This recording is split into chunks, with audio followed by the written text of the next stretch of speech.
खुदा के लोगों, आइए हम खुदा की महिमा में एक गीत गाएंगे। बोलो जय, मिलकर जय, बोलो जय यीशु की जय।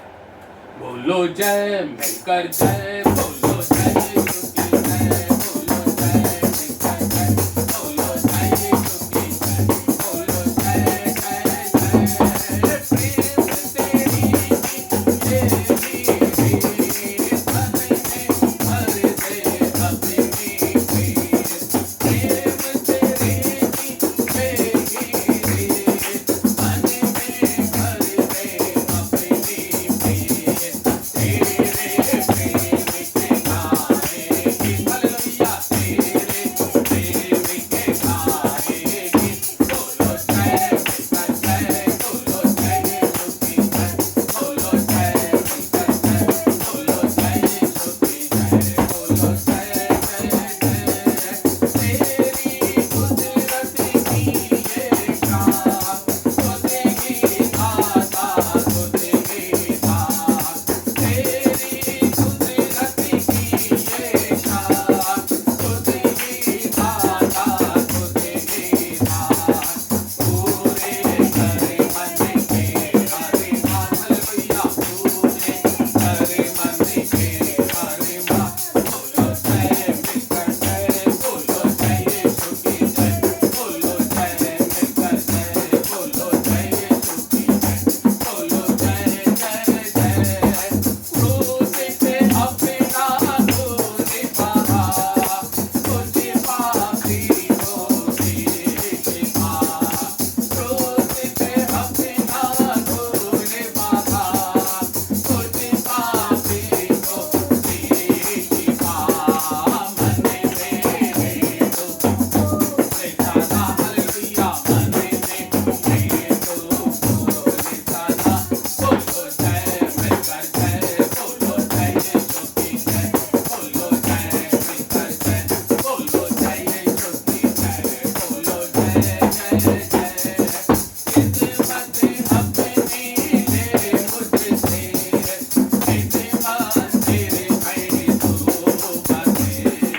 खिदमत अपनी ले मुझसे, खिदमत तेरे में तू बसे।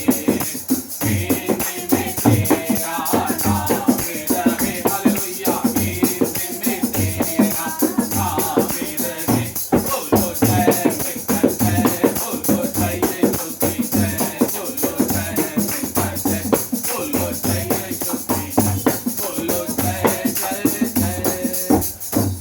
और बाइबल हमें बतलाती है और गीत का लिखने वाला कहता है कि खिदमत अपनी ले मुझसे। आज खुदा के लोगों में आपको इस वचन के द्वारा एनकरेज करना चाहता हूं कि परमेश्वर ने ये जिंदगी आपको और मुझको दी है, और ये जिंदगी इसलिए दी है कि हम अपने इस जीवन से जितनी हो सके सेवा उसको हम अंजाम दे सकें खुदावन के लोगों। क्योंकि आज मेरे और आपके पास में जीवन है, तो मैं और आप अपने जीवन से परमेश्वर की सेवा को जिस भी रूप में है अंजाम दे सकते हैं। और बाइबल हमें बतलाती है, पहला राजा की पुस्तक उसके 17वें अध्याय के अंदर में लिखा है कि जब अकाल पड़ा, अकाल के समय एक खुदा का दास है जिसका नाम है एलिया। और बाइबल हमें एलिया के बारे में बतलाती है क्योंकि खुदा अपने लोगों को वचन कहता है वो भूखा मरने नहीं देगा। और कलाम में लिखा है कि जब पूरे देश के अंदर में एक बड़ा भारी अकाल पड़ा था, तो उस अकाल के वातावरण में खुदा ने क्या कहा, तू जा करीत नामक नाले में छुप जा, क्योंकि मैंने वहां पर तेरे लिए कौवों को आज्ञा दी है कि वो आकर तेरी सेवा करेंगे और वो तुझे रोटी और मांस खिलाएंगे। क्या खुदा के लोगों मालूम है कि खुदा का जो बंदा है, वचन में लिखा है सबके लिए अकाल था। ओ समझ इज़राइल के लिए अकाल था, लेकिन खुदा के लोगों, वचन इस प्रकार से कहता है, ओ भूखे शेरों को तो घटी हो सकती है, लेकिन खुदा के लोगों को किसी बात की घटी हो नहीं सकती। और परमेश्वर का वचन कहता है, क्या आपको मालूम है कि सवेरे सांझ कलाम कहता है कि कौवे आकर क्या कर रहे हैं? एक सेवा कर रहे हैं। हम पक्षियों से सीखते हैं कि उस वक्त खुदा के आदेश के अनुसार वो पक्षी कौवा आकर एक सेवा को अंजाम दे रहा है। क्या कभी आपने उसकी सेवा पर ध्यान दिया कि खुदा तो पक्षियों से भी अपनी खिदमत ले सकता है? और कलाम में लिखा है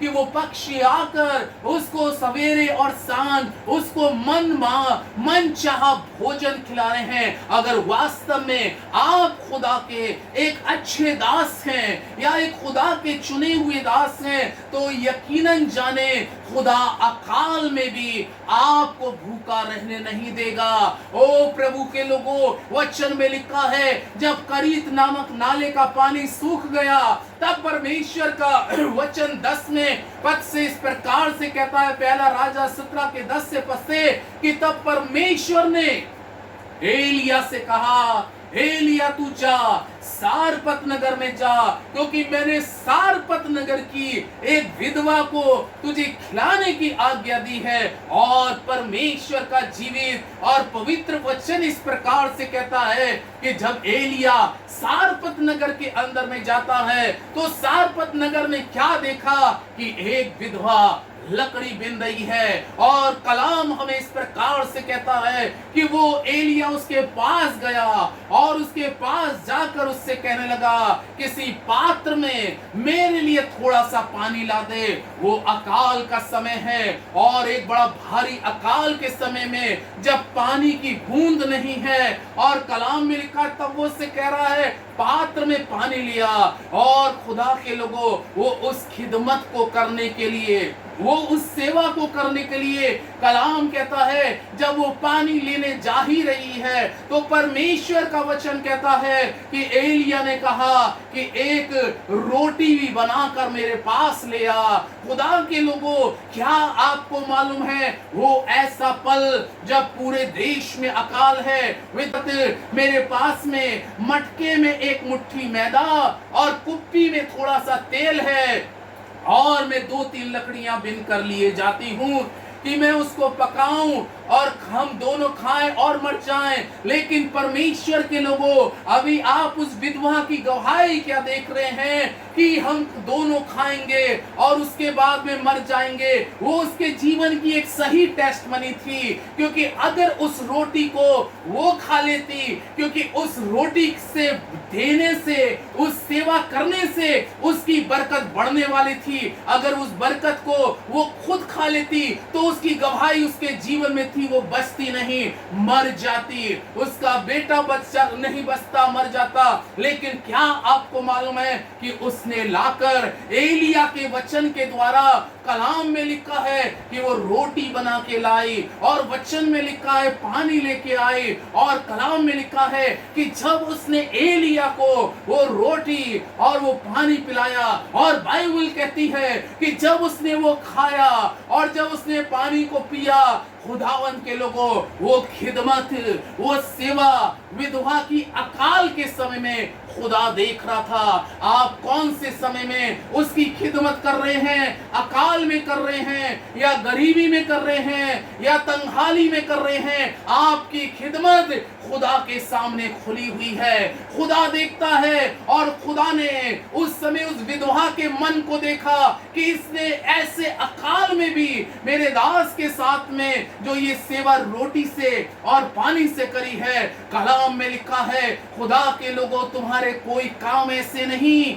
जो तुमने भले काम जमीन पे किए हो, जो खुदा की सेवा तुमने जमीन पे करी हो और खुदा भूल जाए। कलाम हमें इस प्रकार से कहता है, तब एलिया नबी ने उस विधवा से क्या कहा, जब तक इज़राइल देश में अकाल रहेगा, ना तो तेरे मटके का आटा चुकेगा और ना तेरी कुप्पी का तेल घटेगा।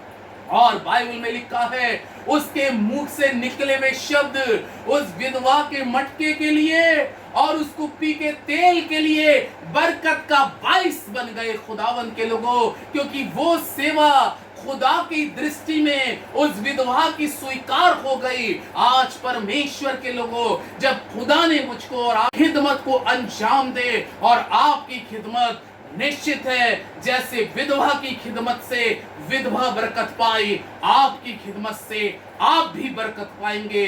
खुदा इस कलाम के द्वारा आपके घरों में अपनी बरकत को लाए और आपका खानदान उसके द्वारा बरकत पाए। खुदा आपको बरकत दे।